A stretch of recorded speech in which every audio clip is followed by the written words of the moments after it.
watching All 24 News World News Program. To the headlines. Massacre in southern Lebanon occurred targeting displaced people. Trump expects Tehran's response on a deal, and Gaza's death toll keeps climbing, as well as arrests are ongoing in the West Bank.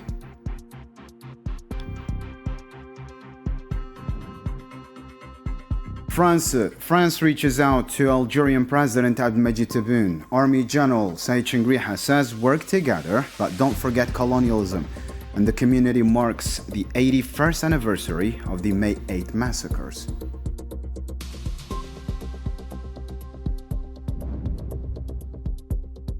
Also on news tonight, Djibouti's president praises Algeria's support for peace and development in Africa. Algeria doubles down on its African focus with major regional projects. An African bank applauds the country's commitment to continental integration.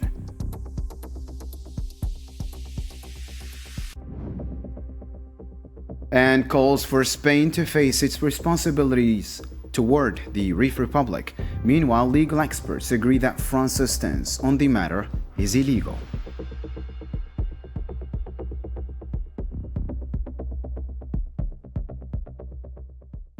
Welcome back. First up in on news tonight, the Lebanese Civil Defense said Saturday at least 7 people and 15 wounded were recovered after a strike by occupation forces on a house in Sidon district, southern Lebanon, where displaced families were sheltering. Local reports put the death toll at 13, with many still trapped under rubble, including women and children. Meanwhile, 13 more people were killed in ongoing Zionist raids across southern Lebanon in continued violation of the ceasefire. The Lebanese National News Agency reported heavy shelling and drone strikes across Tyre and Nabatea districts.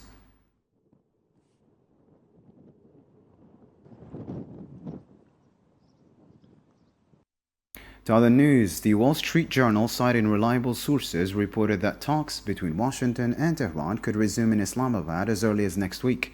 The report said the U.S. would seek Iranian concessions on control over the Strait of Hormuz in exchange for easing restrictions on Iranian ports within 30 days of the start of negotiations. It also noted that Tehran has for the first time shown openness to discussing its nuclear program within the framework of the expected talks.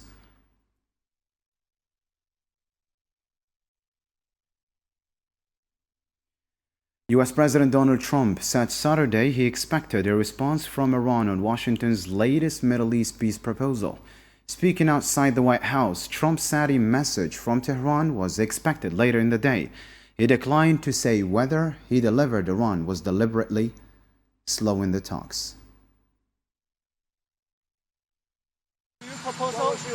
Supposedly tonight. We will see how that goes. We will see what happens. Look, they have no military. They have not a lot left. We will see what happens.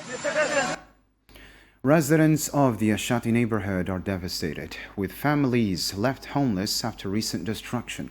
The situation has deepened the humanitarian impact in the area as displaced residents struggle to find shelter and basic necessities. Karim Musfai reports now. The ceasefire agreement in Gaza has once again been violated by the Zionist entity. These Palestinians in Al-Shati neighborhood are searching through the rubble of a destroyed house to salvage what remains of their belongings after a Zionist airstrike damaged not only the targeted house but also several nearby homes.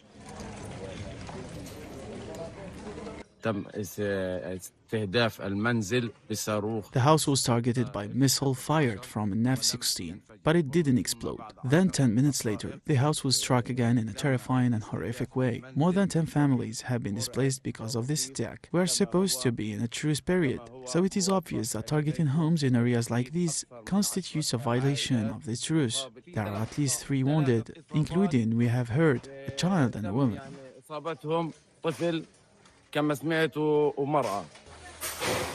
After more than 2 years of brutal genocide, Palestinians across Gaza continue to endure catastrophic living conditions. This latest strike, carried out by the Zionist war machine, has once again underscored the magnitude of their suffering. My house was reduced to rubble. My daughters and I were asleep when we suddenly received a call ordering the entire neighborhood to evacuate. They gave us only 10 minutes. The first missile hit but didn't explode. This second, as you can see, completely destroyed the neighborhood.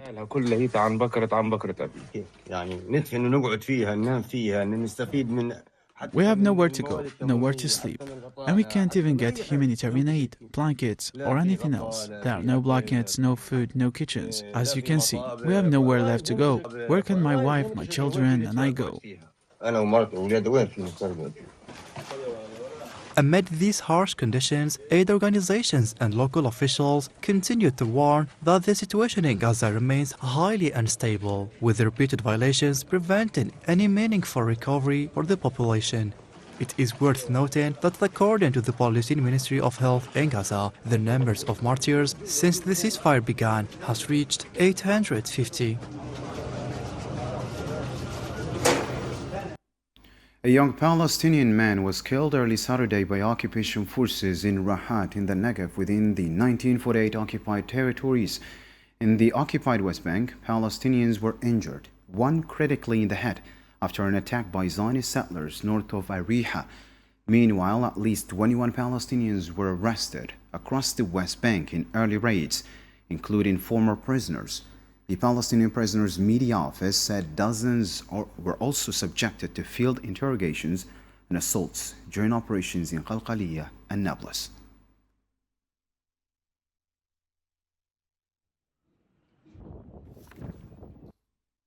Moving on to another topical news story, Algerian President Abdelmadjid Tebboune met Saturday with France's Minister Delegate for Veterans Affairs, Alice Ruffo, who was joined by French Ambassador to Algeria, Stéphane Roumatier. The presidency statement said Ruffo delivered a message from French President Emmanuel Macron. The meeting also included Minister of State for the General Inspectorate of State Services and Local Authorities Ibrahim Red, Minister of State and Foreign Minister Ahmed Attaf, and Ammar Abba, the President's diplomatic advisor.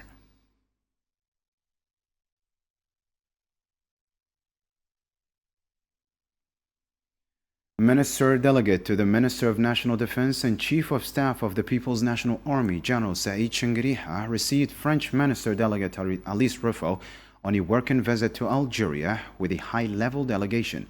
The Algerian Ministry of Defense said both sides reviewed ways to strengthen coordination on shared interests and discussed the state of bilateral military cooperation as well as global security challenges and current regional and international issues. In his remarks, Chengriha called for overcoming the legacy of colonial history while not forgetting it, and for building relations based on mutual respect to address fast-evolving regional and global challenges. في هذا السياق يتعين على البلدين. In this context, the two countries must work together to overcome the legacy of this painful colonial past without forgetting it, while looking toward a future based on mutual respect, jointly pursuing shared interests, and addressing the challenges posed by the rapid transformations taking place on both the regional and international scenes. الساحتين الإقليمية والدولية. For her part, French Minister Delegate Alice Ruffo praised the warm welcome she received and said she was happy to be in Algeria for the May 8, 1945 massacres commemoration. I thank you for the warm welcome extended to me here. It is a great honor for both myself and the delegation accompanying me to be received in this place. I also thank you for the hospitality shown to my delegation and me in the province of Sétif, which was both heartfelt and marked by a sense of solemnity, as it commemorates tragic events, while at the same time reflecting sincere and spontaneous exchanges. I once again extend my deepest thanks and gratitude. Échanges et je vous en remercie infiniment.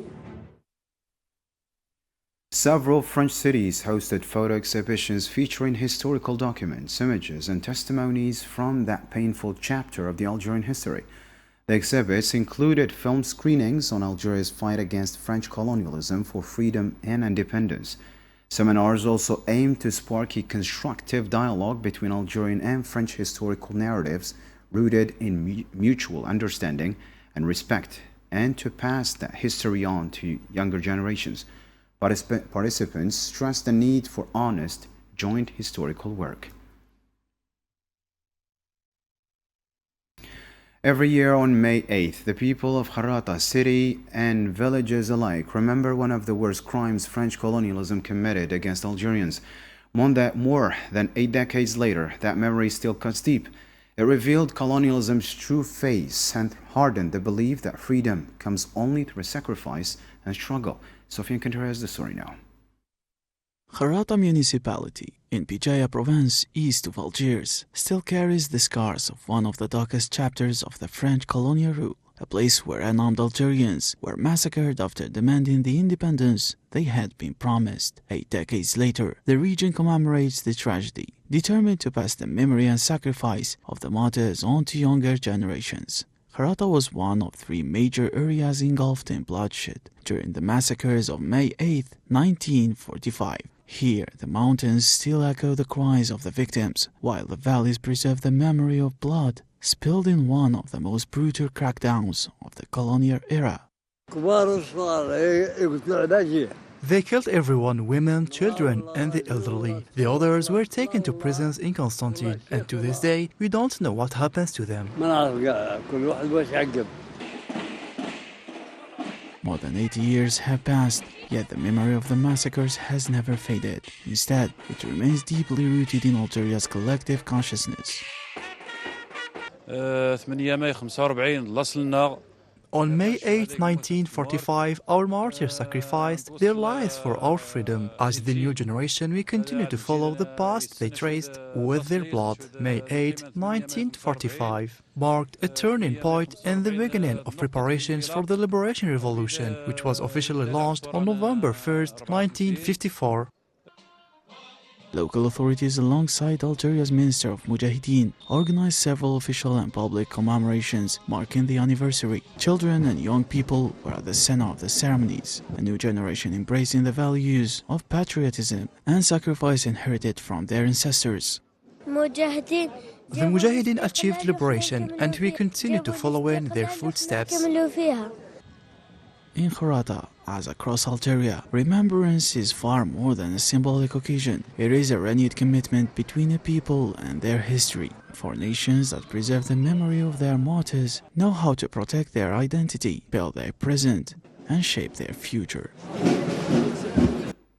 Algerian National Assembly Speaker Azouz Nasri was received by Djibouti's President Ismail Omar Guelleh on the sidelines of his participation as President Abdelmadjid Tebboun's representative in the inauguration ceremony following Guelleh's re-election. Nasri conveyed a written message from President Tebboune congratulating him and wishing continued success in his mandate. President Guelleh, for his part, praised bilateral ties and Algeria's positions on peace, stability, and development in Africa, and sent his greetings and appreciation to President of the Republic, Mr. Abdelmadjid Tebboune. The 12th Africa Investment and Trade Forum opened Saturday in Algiers with broad international participation from economic actors, experts, and financial and development institutions.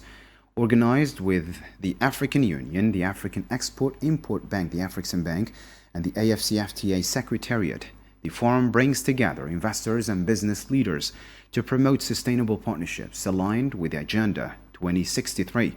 Amin Boutalbi, head of the Arab African Center for Investment and Development, said Africa is becoming a safe and promising destination for investors, underscoring Algeria's strategic role as a gateway for investment and trade on the continent. The economic dynamism and economic renaissance taking place in Africa are very significant and important for all of us as Africans. At this forum, business people are joining us from China, Russia, Turkey, Europe, Italy, as well as many African and Arab countries. This clearly shows that Algeria is a gateway for investment and opportunities in Africa. Therefore, we must all recognize this important and major role and cooperate in opening markets. For his part, Algerian Minister of Knowledge, Economy, Startups and Micro-Enterprises, Noruddin Wadah, said the 12th Africa Investment and Trade Forum follows the success of the Intra-African Trade Fair and the African Startup Conference. He also pointed to major projects launched by Algeria to advance African integration.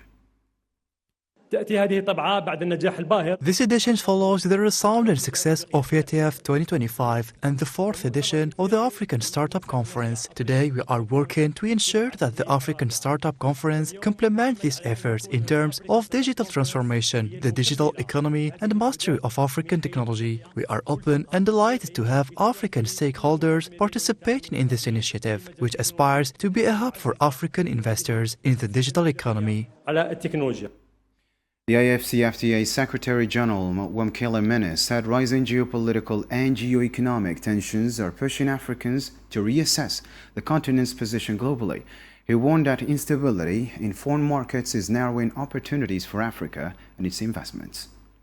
It is a pleasure to be here again in Algeria.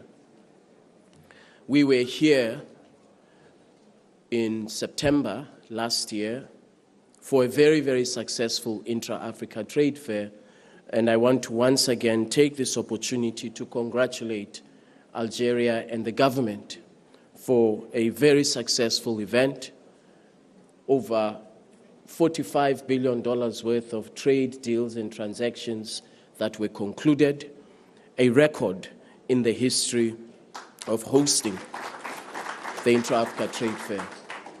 My dear brother Amin, thank you very much for your leadership, as well as your vision and convening us here to take stock of the progress that we have made in trade, investment, and commerce in our continent.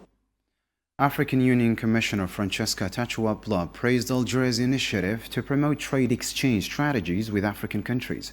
She said the effort comes at a time of global turmoil and increasingly unequal international trade conditions. L'Union africaine chargée de l'élaboration. The African Union responsible for developing the continental regulatory framework for the promotion of intra-African and interregional trade and investment commend the initiative of the Algerian government in cooperation with the CAAD for its leadership in implementing strategies aimed at strengthening trade exchanges with African countries. Avec les pays africains. Former Afreximbank President Benedict Ouarama praised Algeria's progress in intra-African trade and its commitment to African integration. He also highlighted the success of the Intra-African Trade Fair in Algeria, noting record participation and investment commitments. Let me begin by paying tribute to Algeria. As a nation and as a proud member of Afreximbank, what I find particularly encouraging is Algeria's trajectory on intra-African trade. Intra-African exports have reached nearly $3 billion. Algeria is actively deepening commercial ties with several African countries, including Tunisia, South Africa, Cote d'Ivoire, Nigeria, and Senegal. Participants at a high-level international conference on the Reef issue agreed on the need to enable the Reef people to determine their own future and pursue self-determination. Held in Madrid by the Reef National Party on the centenary of the end of the Reef War, the conference reflected growing international engagement with efforts to internationalize the issue. Participants urged Spain to assume its historical and legal responsibilities and adopt a more just approach toward the Reef people. The Reef is a region where much blood was shed, both by Reef people and the Spanish. That is extremely important. The Reef is also a region where a large part of the population speaks Spanish. Even today, on the cultural and historical levels, Spain remains connected to the Reef through relations and ties that would be very valuable to restore. The international law expert Pedro Pinto Lete described the French position on the Reef issue as completely illegal.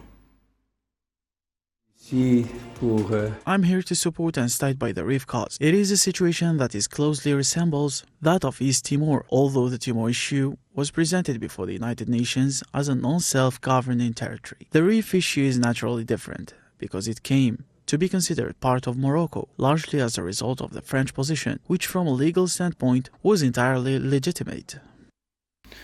Looking Eastern Europe now, Russian President Vladimir Putin said Saturday that Russian troops in Ukraine are fighting what he described as an armed aggressor force backed by NATO. Speaking at a Victory Day military parade on Moscow's Red Square, he praised Russian forces and highlighted their performance in what Moscow calls its military operation in Ukraine.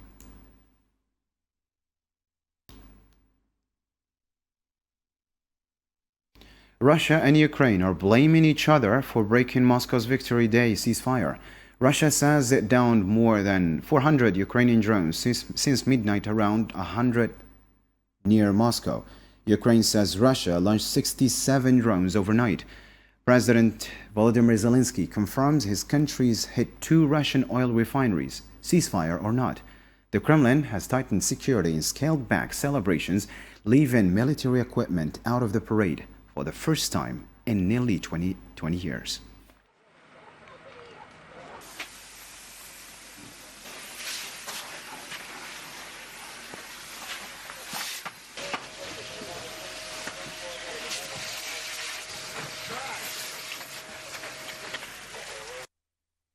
WHO Director General Tedros Adhanom Ghebreyesus said no new cases of the hantavirus have been recorded among passengers on the affected cruise ship.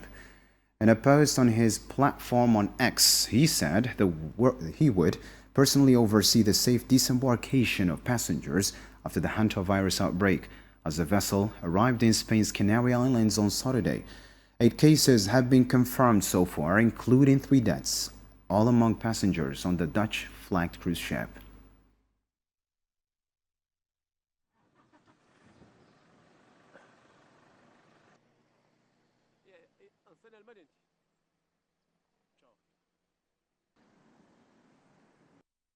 Thousands of people demonstrated in Venice on Friday protesting the participation of the Zionist entity in the 61st Venice Biennale, one of the world's leading cultural events.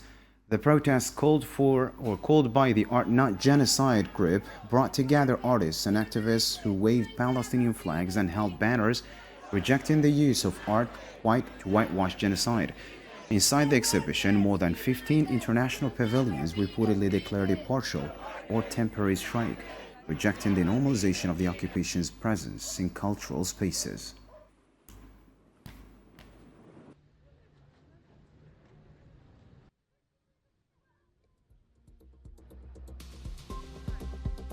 And that's the end of our news program. To catch up on any part you missed or get the latest updates, you can always visit our social media platforms. On behalf of all 24 News team, thank you for tuning in. I'm Islam Said signing off. Good night.